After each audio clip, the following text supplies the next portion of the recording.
Hello everybody, Huckrex here, and welcome to another Mercenary Thoughts from the Interseer. I think it's episode 321. Yeah, 321. Alright, today we're going to talk about the clan mech, the Shadow Cat. Yeah, it's a pretty decent mech. It is a good bookend to throw in with, let's say, a Stormcrow. About the same speed. Actually, they're both 6'9". So, yeah, it's a 6'9". 6, so it does have jump jets built right in, which makes it a very mobile platform. Yes, it works really good against the clan, well, really good against clans, but I mean really good, should say, against Intersphere as an operating 45-ton mech. All right, so I said it's 696, has mask, so it does have the capability to have a burst of speed if necessary, has endo steel, ferrofibers armor, and 17 tons of pod space. There's a lot of Intersphere mechs that wish they had 17 tons of space to put on, but these things can carry a lot. So, to be honest, they are a very capable style mech to be thrown around. All right, it does have 134 points of armor, which is, let me check real quick. Roughly 10, I think it's 19. So 10 tons, or not 10 tons, but 20 points. So a ton, if you had ferrofibers, put another ton on there, it would have maxed it out. So that's the one drawback. So if they would have said 16 tons of pod space and put one more towards armor, I would have been, hey, that's even better. But they didn't. You know, they always make these things with some slight drawback, so they're not supersized kind of mentality. But it's one of those mechs where you can use it to good effect. Like I said, pair it up with something. And my favorite thing to pair it up with is, like I said, my favorite mech of the clans is this Stormcrow, that 55-ton mech that seems to get the job done. All right, so what do we have for primary weapons in the Shadow Cat? Well, the prime version carries around a Gauss rifle in the right arm, with 2 tons of ammunition in the right torso. It has an ER medium laser in the left arm and an ER medium laser in the right torso, with the Beagle active probe in the left torso. So the primary version does have the capability to do some good damage, and it has 10 double heat sinks as standard. So it can fire both the all the weapons and only produce 9, and if it jumps even, that's up to what, 15. So it is a cool running mech. So this, unless you throw an engine hit or 2 on it, or hit it with some infernos, it's one of those mechs that doesn't even think about what heat is. It just fires everything and just keeps on running or jumping. So you have that going for it. So that's the one good thing about the prime version. And nothing to sneeze about getting hit with a 15-point nickel steel slug punching holes through things. So that's a good operating. But, you know, it could easily had a swap it out for a ERPPC and do the same effect. But yes, there's a boost of heat. But you do gain some tonnage, so you can throw a couple more heat sinks and a few more close-in weapons if you wanted to go that route. All right. Now, there is the, let's see, where would I go with it? There we go. I lost my page. The A configuration, I forgot to mention, the prime version comes in at 21.5 battle value. So it is a bit spendy for what you get.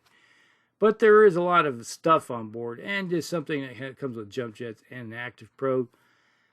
I would tend to throw an ECM on board too, you know, especially if you're running the PPC version.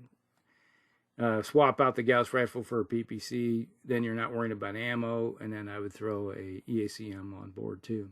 But there's that. That's something to talk about in a little bit. All right, the configuration A. All right, this one has a pair of ER large lasers, has the active probe, and it carries a streak 6. All right, so we got 2 ER large lasers, a streak 6, and 3 extra double heat sinks. Comes in a little, slightly over 2,200 battle value. So you do have 13 doubles, so that's dissipating 26. And if you fire the 2 ER large lasers, that's 24. And if you run, that's 26. So now if you jump or even fire, and say if you fire the 2 ER larges and the streak, yeah, you're only going up. And you run, that's 2. You can do that for a couple turns before you have to think about what you're going to shut down to cool off a little bit. Because you notice a trend I always like to say, up to 4, and if you get, you don't, personally, I'm not the type of player that likes to get over 4 unless by accident you get hit with something, or you got a mech that's all, like a spider or something, you got a lot of jump jets, and you're going to burn through some heat really quick before you have to jump away and then cool off. So it's, that's my mentality, is I always like running a bit cool up to a certain point. All right. Then you got configuration B. All right. This one has long-range weaponry. It has an Artemis LRM-15 with Artemis. Okay. A pair of those. Then we have 2 ER medium lasers, the active probe, and it adds ECM. Okay. So now we have probe and ECM to go with it. And this one comes in about 2,400 battle value, just slightly over. But you get some firepower with that. So you're looking at 2 ER medium lasers and 2 LRM-15s. Now, the only problem with this one is it starts to pump past your 20, possibly go past your 20 heat dissipation pretty quickly. Depends on if you jump or not. If you're jumping, then it goes up. But now you got a mech that with a pair of LRM-15s, it can do some indirect, park itself someplace and do indirect, or it can do drive-bys. It's got capabilities. So it's not a bad package, but you're looking at 2,420, I think it is. So yeah, it's getting spendy. All right, but what clan mech isn't overly spendy to begin with? But I like the idea that it turns it into a more of a scout role. And now, if you're running against mechs that on the other side, let's say Intersphere, that are running with C3, this is kind of nice to have some ECM to toss in there and shut down their networks. Or if they're all running Artemis, then you want to shepherd your fellow mechs with that ECM bubble to keep that Artemis down, because there's nothing, or even Narc for that matter. That Narc can be a pain in the behind. The turn after it delivers its poison pill. All right. Speaking of Narc, configuration C. All right. This one has a pair of ATM-6s with 3 ER medium lasers. Mounts enough ammunition for flexibility, so long range and short range. So you got that. And there's nothing wrong. It's like the same thing as having a Streak 6, or not a Streak 6, but a standard SRM-6, with an ATM, that capability of shooting long-range ammunition. So whatever's in the bay, you can send it out and say, hello, welcome to the party. But it also carries a Narc's beacon. All right. And this comes in at 2,200 battle value. Now, with the Narc can be useful, but, you got that turn delay, and you have to be able to hit with it to deliver your pod. So there is that difference between having Artemis and a Narc system. Now, if you have the special ammunition on board for all your other fellow mechs with Narc, that have like LRMs and stuff, the Narc go by and say, hey, I see that Atlas over there. You get a Narc beacon. Oh, that Banshee, you get a Narc beacon. So as you're driving by and you're going, dink, your whole delivery, you're the delivery system. But that can fall apart really quickly if you're looking at somebody with an ECM bubble. So by the time this mech hit the battlefield, ECM is pretty prevalent, at least in all the games I've ever played. We always like having our little bubble of ECM.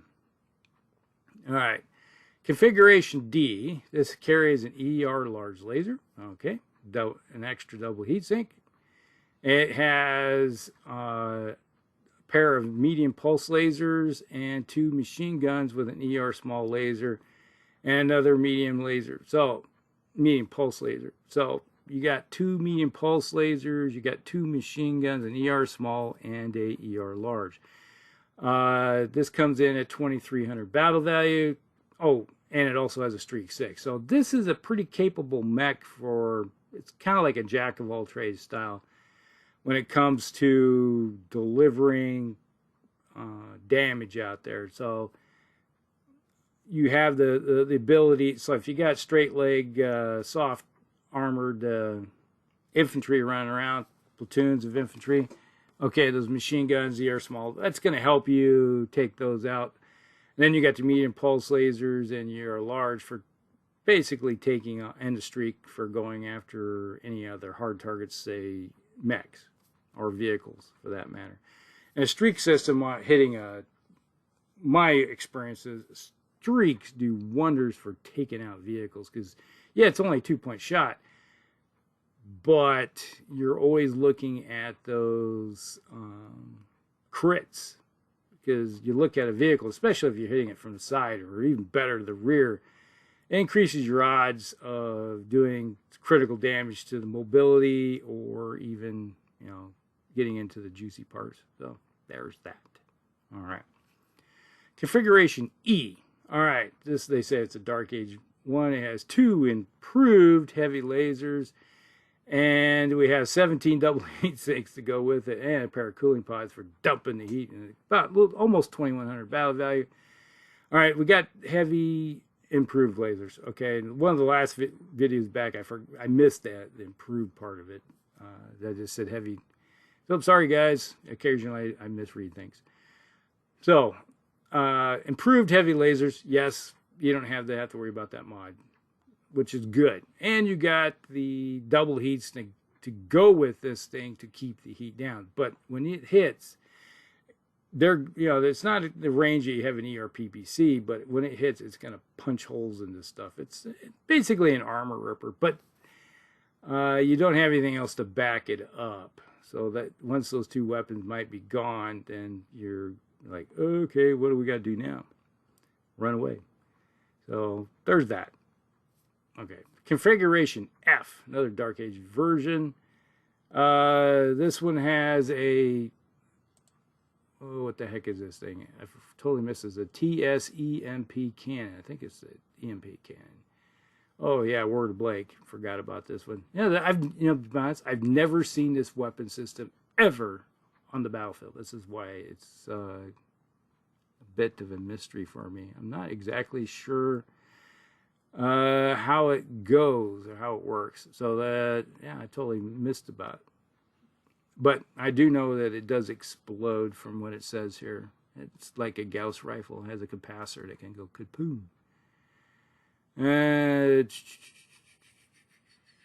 Yeah, I'd have to look at the special rules, which are found in the Field Manual 3145. That explains why I had no idea. I've never seen it.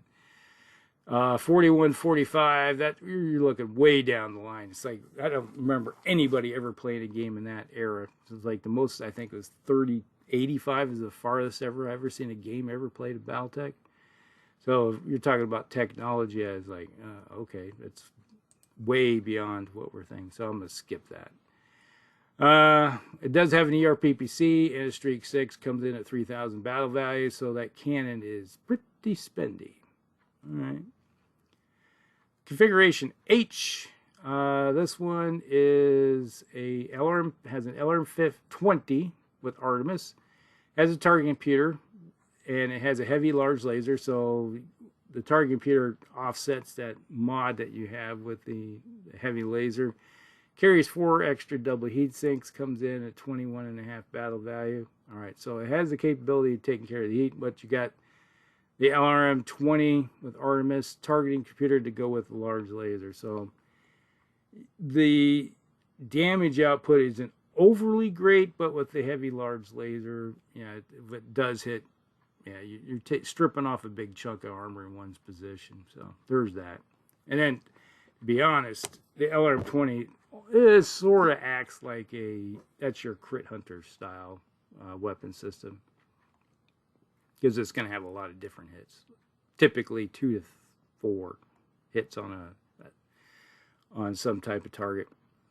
And then we had configuration I. This one carries an ER medium pulse laser.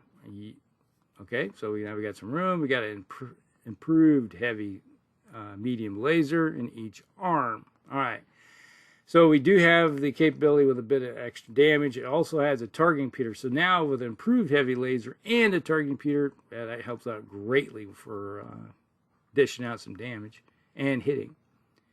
And it has a Streak 6 with a ton of ammunition, which isn't a bad deal, because with a Streak, you're either firing or not firing. You're not wasting ammunition. So when you fire 15 times with a Streak 6, hey, the game is probably gone a long period of time. And it carries an extra double heat sink in each arm, so it's got to get extra. And it comes in at 2,400 battle value. Damage range is pretty limited with these things, but not bad. If you're in a city fight or something, yeah, it worked pretty good. Or with the speed, you're capable of getting in there eventually. Then configuration J, yeah, there's a lot of these things. All right, this one has the Jihad era, a Shadowcat. Has a total of 6 anti-personnel Gauss rifles and a HAG-20. And it has a Beagle probe for the scout role, and it comes in at 1,800 battle value. So it's a pretty cheap for when it comes to all the weapons on board. So it could be a placeholder for filling in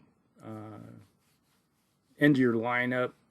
And with the AP Gauss rifles, yeah, it's like the anti-personnel version. Yeah, the infantry and battle armor are going to go, oh boy, here they come. They're going to tear us up. So especially soft-skinned infantry are like going to have a bad day. Now, battle armor, that's a different story, but still, they're going to cause a bit of damage to them, and they're not going to like you. So, but you can stay out at a slight distance and give them lots of love. Yeah. Okay, configuration M. This one mounts a large pulse laser in each arm. Yay. So we got the tonnage. And then we have an ER medium laser in each side torso. So you got some range with those, 15 and 20. And it carries an extra 3 double heat sinks. It comes in at 24.5 battle value. This was not a bad one. I've seen this one before, romping around. The large pulse lasers and ER medium lasers. Okay, so yeah, you're kicking out to up to 30, 32 typically if you fired everything. Really, the main things with this one is just hitting with the large pulse lasers, and then just you're going. Basically, it's one of those mechs I like to see is you're sniping at sniping at the edges. You're kind of chewing away with those large pulse lasers, doing some damage. And when you do come in, you can throw in an extra medium, ER medium, to add a little bit of extra damage. And if the firing solution is really good, like say a down mech and you're standing next to it, yeah, give them hell. All right, configuration T. All right, this was an AC-10 Ultra in the right arm because it doesn't have the hand and lower arm actuator. That's where it's going to be put. And then you have 2 tons of ammo to go with it. So you're going to chew through that ammo pretty quickly, even when it's 2 tons. You have a medium pulse laser mounted in the left arm and another in the right torso. And you got the active probe, and it comes in at 18.5 battle value. Personally, I'd probably rather just have a large pulse laser instead of the AC-10. I'm not a big fan. I'd rather have an LBX instead. Give me an LBX. But the 2 tons of ammunition. I like the shotgun effect, to be honest. That's kind of like how I roll. Then we got configuration TC. Pop up. Go away. The Battletech Universe. This one is configured, carries a LBX-10 and the right arm fed by 2 tons of ammunition. Hey, this is basically what I was just talking about.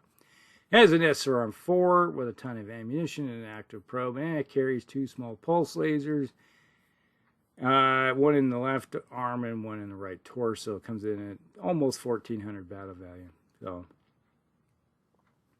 not bad. You can pretty much see what it's going to be used for. It's kind of harassment style to sit around the edges when mechs are getting their armor blown holes in it. It's like, this is the last mech I'm going to fire. You got some holes in it, I'm going to hit you with the LBX cannon. That's how I typically roll. But you got the capability to have 1 ton of solid, 1 ton of cluster. So you can punch holes in it with 10-point shots with it. So there's that. So that is the Shadow Cat in a nutshell. Not a bad mech. Like I said in the beginning, I think it is one of those mechs that would work really good in conjunction with like a Stormcrow or anything of that nature as a cavalry style flanker,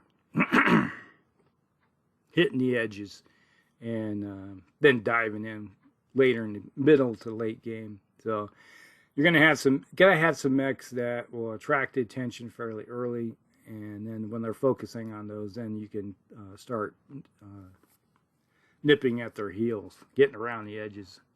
And if you can get a little wolf pack of 3 or 4, let's say a Shadow Cat or 2, and some Stormcrows, focusing on one flank of a mech, and then running all that damage down the line into that arc, yeah, that mech might not be around the next turn to have to worry about, because that's a lot of damage going down range. And these little mechs can hit pretty hard. So that's it. That's the Shadow Cat. Hope you guys like it. Like and subscribe, share with your friends, and we'll see you in the next one. Hellcracks out.